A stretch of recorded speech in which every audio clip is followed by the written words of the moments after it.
Class 12 Hindi subject का कुछ importance topic है। उस टॉपिक को इस प्रकार व्यक्त की गई है। तो जानेंगे सबसे पहले पाठ का नाम। पाठ का नाम बातचीत। तो बातचीत जो पाठ है उसका लेखक हैं बालकृष्ण भट्ट, जिनका जन्म 23 जून 1844 ईस्वी को हुआ और निधन 20 जुलाई 1914 को हुई।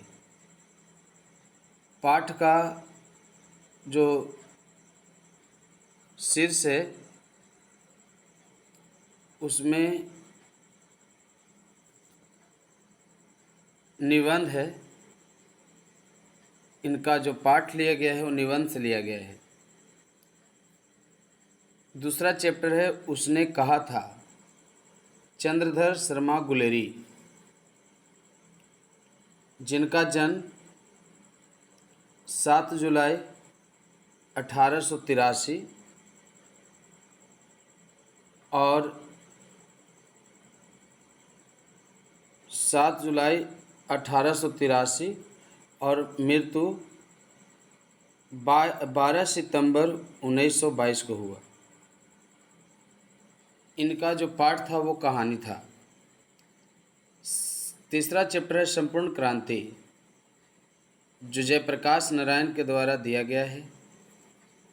इनका 11 अक्टूबर 1902 ईस्वी को जन्म, 8 अक्टूबर 1979 को निधन।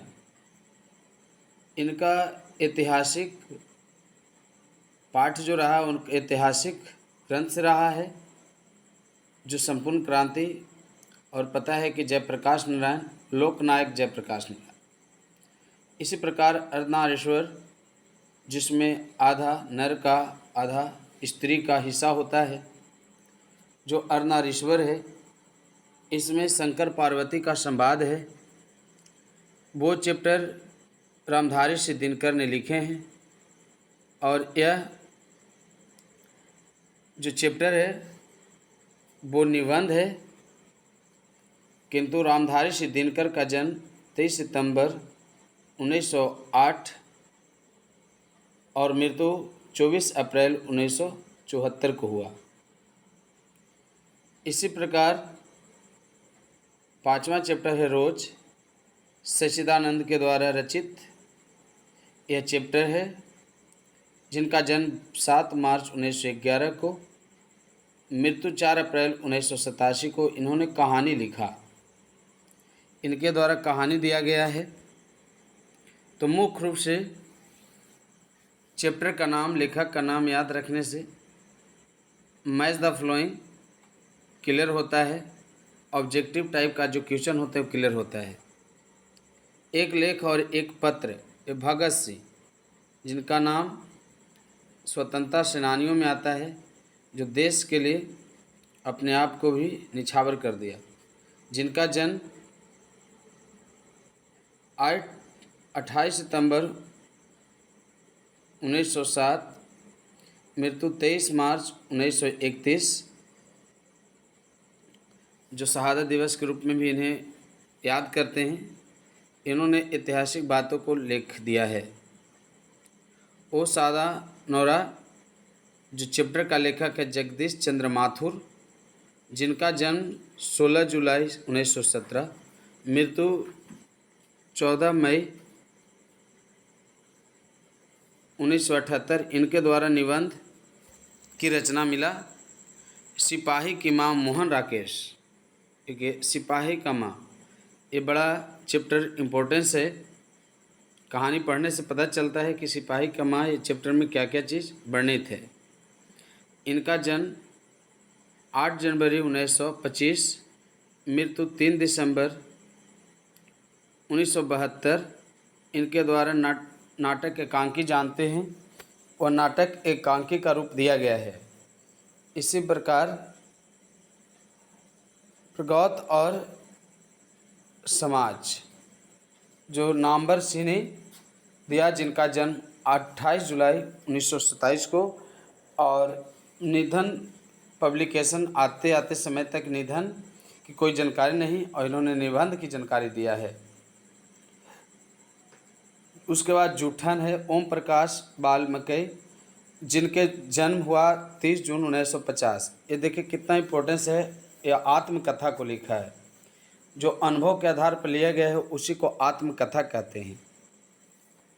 साथ ही साथ इनका मृत्यु का कोई प्रमाण नहीं है, क्योंकि बुक और चैप्टर का लिखते और पब्लिकेशन को आते समय तक इनका कोई खबर नहीं थी निधन का, इसलिए 30 जून 1950 इनका जन्म दिवस माना गया है। हंसते हुए मेरा अकलापन एमएलए, जिनका जन्म 1935 को हुआ और मृत्यु 1982 को हुआ। इन्होंने सर्वनात्मक चैप्टर को लिखा है। सर्वनात्मक रूप होता है, सर्वनात्मक कहने का मतलब ये है कि इन्होंने जो काल्पनिक रूप में जो भी महसूस किया है वो सभी वर्गों और सभी तरह के व्यक्तियों से संबंधित इनका चैप्टर का वर्णन है, इसलिए सर्वनात्मक रूप दिया है। तिरछा उदय प्रकाश, जिनका जन्म 1 जनवरी 1952 को हुई, जो हमारा देश स्वतंत्रता प्राप्ति और संविधान लागू के बाद है, एक कहानी इन्होंने लिखा है। इसी प्रकार शिक्षा जे कृष्णमूर्ति 1895 और मृत्यु 17 फरवरी 1986। काफ़ी हद तक इन्होंने काम किया, संभाषण दिया, यानी ऐसा रूप जिसका पूर्ण अर्थ हो, जिसका सकारात्मक प्रभाव हो, इन्होंने ऐसा व्यक्त किया। और इस प्रकार एक कहानी का पूरा चैप्टर जो 12 बेसिस का है वो संपन्न होता है। अब आपके लिए हम सुविधा हेतु काव्य खंड बनाए हैं, और काव्य खंड में जो चैप्टर होगा वो चैप्टर को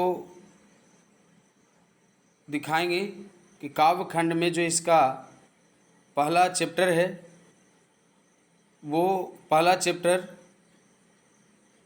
को यहाँ पर कड़वक, तो पहला चैप्टर कड़वक है, और पहला जो चैप्टर कड़वक है, इस कड़वक चैप्टर में सबसे पहले बात की जाए कड़वक का, तो मलिक मोहम्मद जायसी, जिनका जन्म 7 जुलाई 1883, निधन